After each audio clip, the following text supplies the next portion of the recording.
Hi guys, welcome to my channel. If you're new here, my name is Jennifer. You can also call me Jen. So on this channel, we do a lot of financial, lifestyle and career talk. And so if you like any of the content that I share or the things that I talk about, you are more than welcome to actually stick around by clicking that red subscribe button and join our small but growing family. But more than anything, please do not forget to smash the like button as you go on this video, because it does help me a lot, because it helps for YouTube to push my videos for more people to see. The more people see the video and the more we can grow in this channel. I am gladly welcoming that, and so please do not forget to smash the like button as you are watching the video. So today we're going to be looking at my June reset, which is also my monthly reset. This time around I was able to actually do it at the beginning of the month, even though the month of June has already started, but at least it's at the beginning, unlike when I did my May one, which I did mid-month. But anyway, I get paid mid-month, so whether I do it mid-month or beginning of the month, the most practical one is actually the mid-month, because then I know exactly how much I'm going to get paid. And so now I'm just working on how much I normally get paid, and then that is how I'm able to draft my budget. But things can actually happen, different things can be implemented, and then you find that the pay that I thought I was going to receive is actually not what I received. And so I don't mind doing my monthly resets in the middle of the month, but I know that it's more practical, it's more nicer to have them beginning of the month so that you guys can watch them, because other people get paid beginning of the month. And so we're going to be looking at few points when it comes to my June research. It's not going to be a lot, but I do want to touch on these points that I normally look at when I do my research. The first one that we're going to look at is my May overview. How did May look for me? Firstly, we're going to look at the goals. Now, this is how my May setup looked like before. Very simple, straightforward. I didn't do a lot on May. I actually just didn't do a lot. So when it comes to my goals in May that I set for myself, was I wanted to spend on myself and not feel bad. Now, this is a challenge of mine or a weakness of mine. I struggle to spend on myself, and not that I'm always spending on everyone else, but I like planning a lot, so I can save as much as I can. I can attack these debts and all these things, However, when it comes to now, we are living, you are still alive. You wake up every day, you go to work. Use the money on yourself somehow, Try to spoil yourself, do something for yourself, so that you feel grateful for the effort that you put in every day, So for me, it's a challenge to do such things for myself. And so I thought that because May is a month that I actually get a bonus for my birthday, I thought, it's the right time for me to actually spoil myself. So what did I do? Did I really do that? Well, I would say that I did to a certain extent, because I also think that me redoing my house, renovating my house, if you haven't watched my May recap, please go watch that, because it does talk about the house renovations. So in May, I did those projects, and I do feel like to a certain extent they are for me and not for anyone else, because I'm the one who owns this property. And so if I did any work in this house, I feel like I'm also spending on myself. So that is what I did in the month of May. And so I spent that and I didn't feel bad, And then I was also able to buy things for myself, there and there, even though it wasn't much. But I did do that and I still didn't feel bad. So the moral of this goal was spend on yourself and don't feel bad. Because even though sometimes I would spend on myself, do things for myself, I'll still come back and feel bad, because I'm thinking I could have used this money somewhere else, And so this time around in the month of May, I was able to spend on myself and not feel bad, which is a good thing. The second goal that I had, according to my monthly goals in May, was to reach 1,500 subscribers by the end of May. Now, we actually hit this goal. However, we hit it a few hours later after the 31st of May. By the time May ended, we had 1,497 subscribers. So the following day, which was the 1st of June, like few hours later, we then reached 1,500. And so I'm gonna count that here as we reached that goal. Actually, we reached the 1,500 mark, which I had set for May, and for that I'm really grateful. I'm grateful for each and everyone who found this channel, who actually subscribe on this channel. But more than anything, I'm grateful to you who watches my videos and smash that like button, because if it wasn't for that, other people wouldn't be able to see this video, because when you smash the like button, it actually helps for YouTube to see that, okay, people are interested in this type of content and this creator, so let us push her videos for more people to see.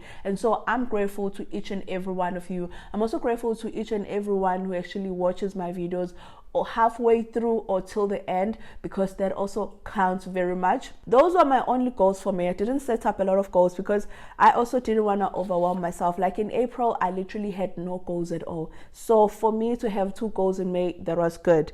And so yeah, that is how May went for me when it comes to my goals. And then when it comes to my budget, what I did differently in my May budget was, out of everything that I pay for when I get paid, what I did was I broke some of my miscellaneous into weeklies. Actually, I got that name from one of my subscribers here. If you're watching this video, shout out to you. She said that she actually allocates, she calls it a miscellaneous allocation when she does her budget.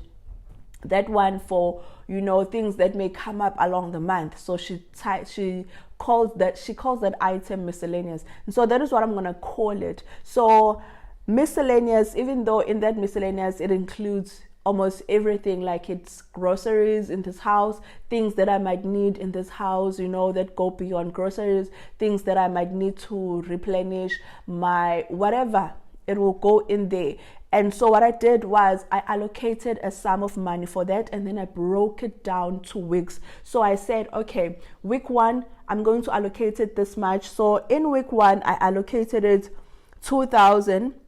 Week 2, it was 1,000, because in week 1, that's when we are buying the big groceries. That's when we literally, most of the big stuff are finished. And so week 1 needed to have more compared to before. So week 1, it was 2,000. Week 2, it was 1,000. Week 3, over 1.5. And then it's actually not 1.5, it's 1.3. So I allocated 1.3. And then week 4, it's 1,000. So as we speak, this is the 4th of June as I'm filming this video. As we speak, we still have some money under miscellaneous that is going to carry us until I get paid. Now it's going to be 1 full week and then few days before I get paid. And so we don't really need a lot. And when I look at my house, there's nothing that is like agent that I like, you know, I need. We are good on most things, and then we can add whatever as we go along in this week that we have, this 1 full week and those few days. And so I actually did this because my struggle with my budget was it didn't plan for the next 3 weeks that I had that are there in the month. It only focused on 1 week, which is the week that I get paid. So now when I look at my budget, it feels so much more holistic because I'm saving. I mean, I'm also tackling debt.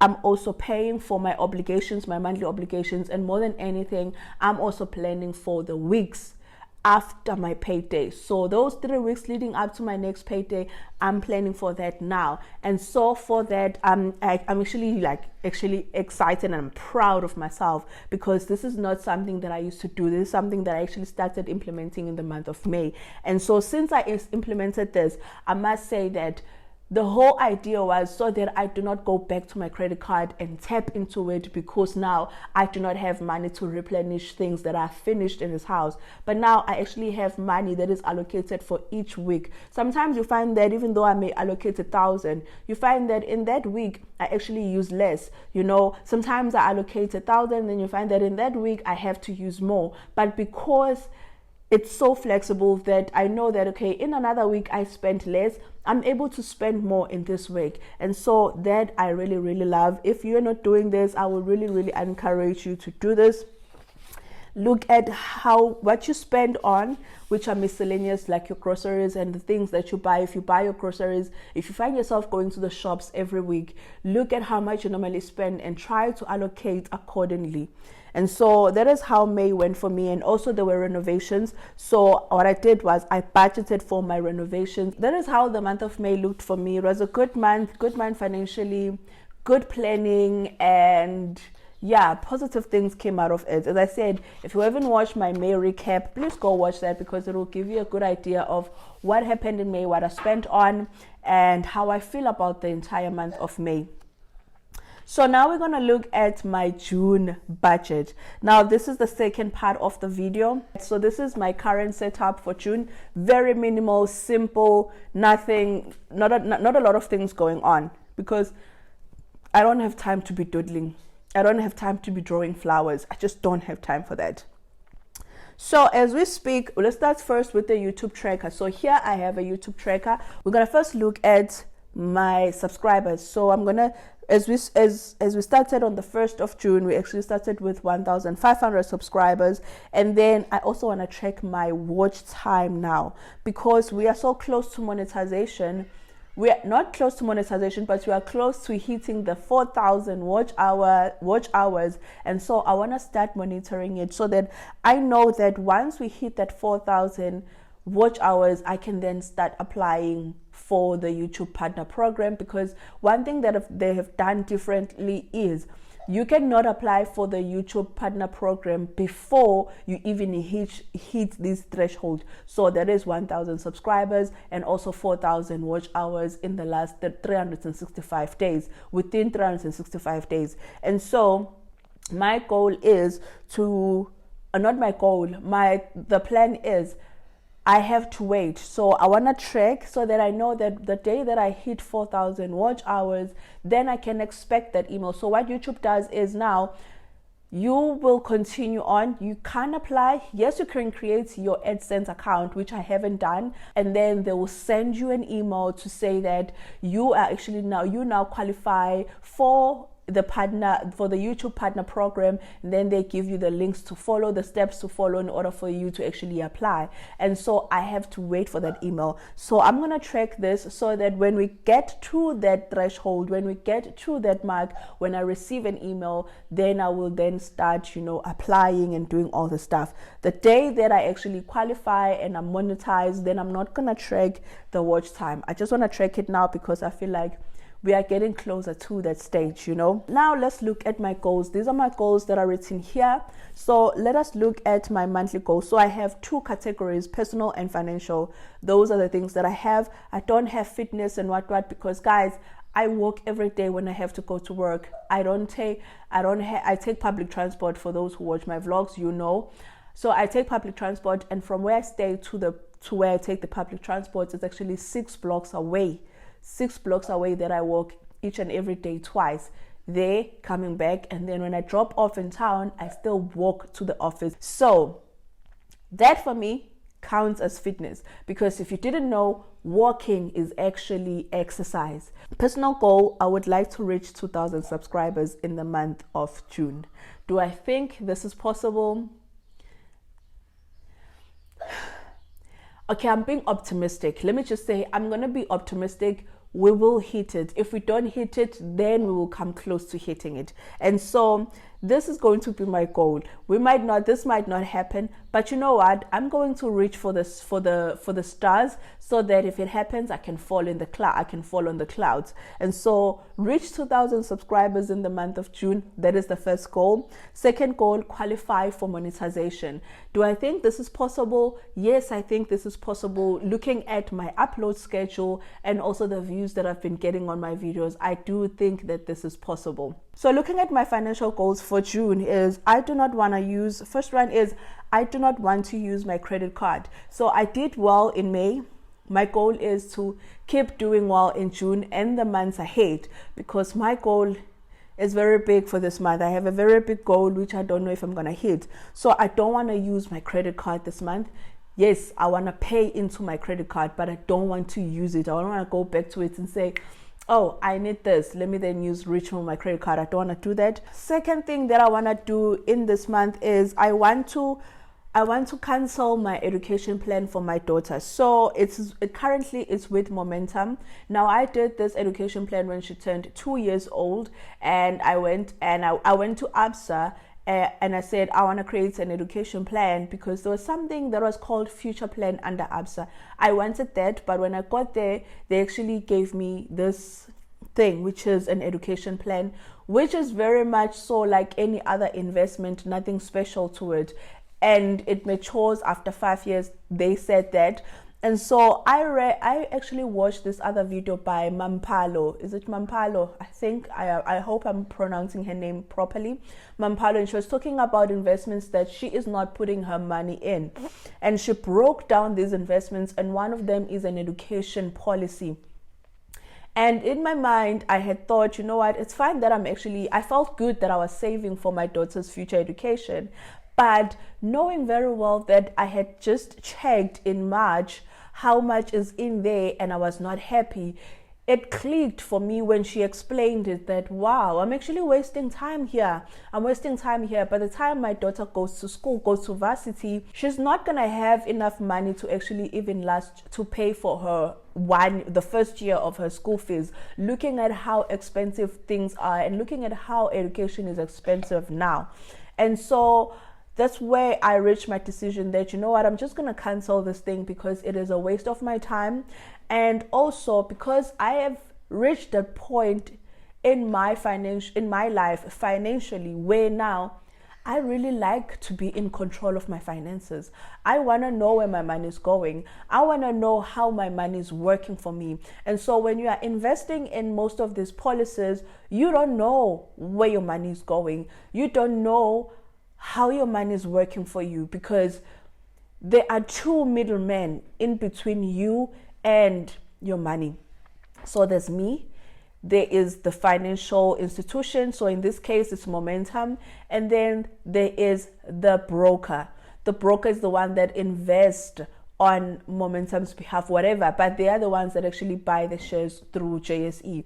So the broker takes their own fee, Momentum takes their own endless fees, and then I get what is left when it comes to profit. So there are two middlemen that actually gain from the earnings that I get.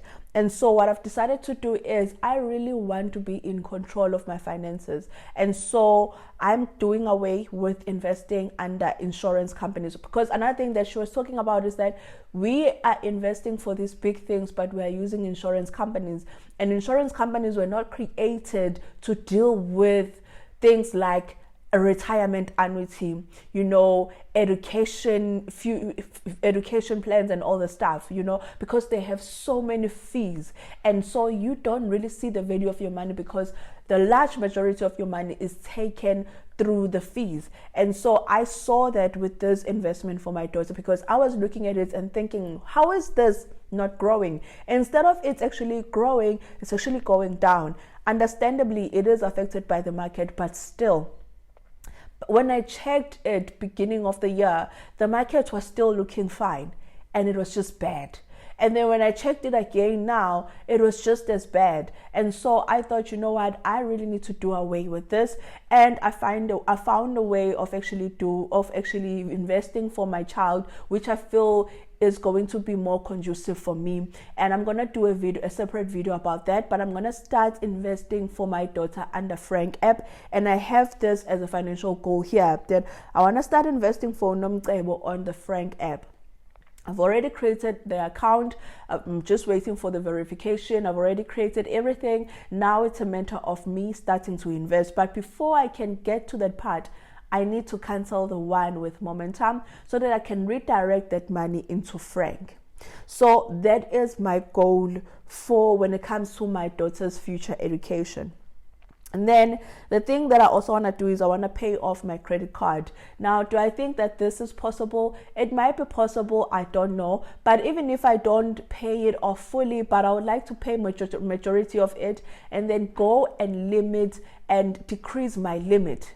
decrease my limits as far down as I can, and then continue paying for the rest, because I know that I'm not going to close my FNB credit card, because it's just one of those best credit cards that are existing right now. Because before I had a Capitec credit card which had no benefits whatsoever. So with the one as the FNB, I really want to keep it, but I want to make sure that I keep it on a positive balance. So these are my financial goals for June.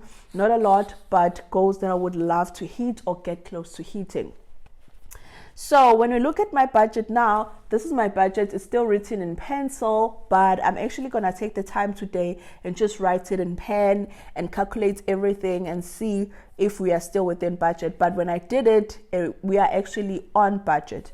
So the first thing first is my savings. Now, when it comes to my savings, I think you guys know the first thing that is always there is my emergency fund. I'm still investing towards my emergency fund and it's going well. Yes, the market is not good, but I don't care. It doesn't stop me for saving towards my emergency fund. And as you know, I save my emergency fund with Frank. And then we have an education policy, which is the one that I actually want to cancel and then channel this money towards the Frank app for my daughter's account. So that is my goal for June. And then Stockville 1, which is 2,000, Stockville 2, 500, building fund, and my sister. That's all my allocation for my savings. Now, when I look at my savings in conjunction to what I get paid, they are not even close to half. But that's fine.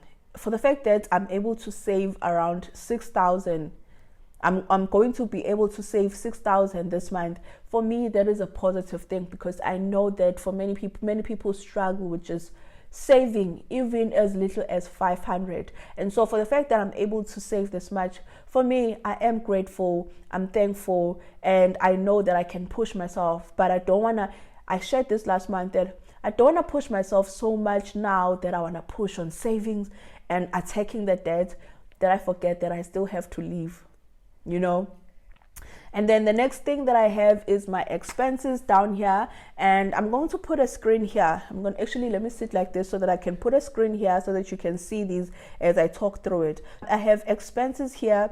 The first one is my life cover. I have that. Funeral cover, credit card, school fees, water and electricity, blah, blah, blah. Now, what is different on this budget, on my expenses, is that my sister's birthday, and so I need to actually give her something, and then something else also for work. So that's basically something that is different for my budget this month. Now, what I like when there are these different things for my budget in a month is that the following month, these things are not going to be there. So then I can slot in something differently for that month, or I can take that money, put it on savings, increase my savings for that month. So I never feel bad whenever there are different things that I normally have, because I know that they're not always going to be there. So the following month I can see how I allocate that money.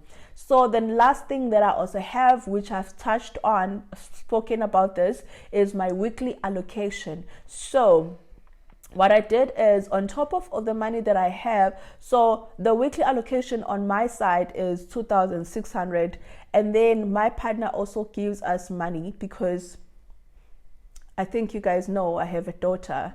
So,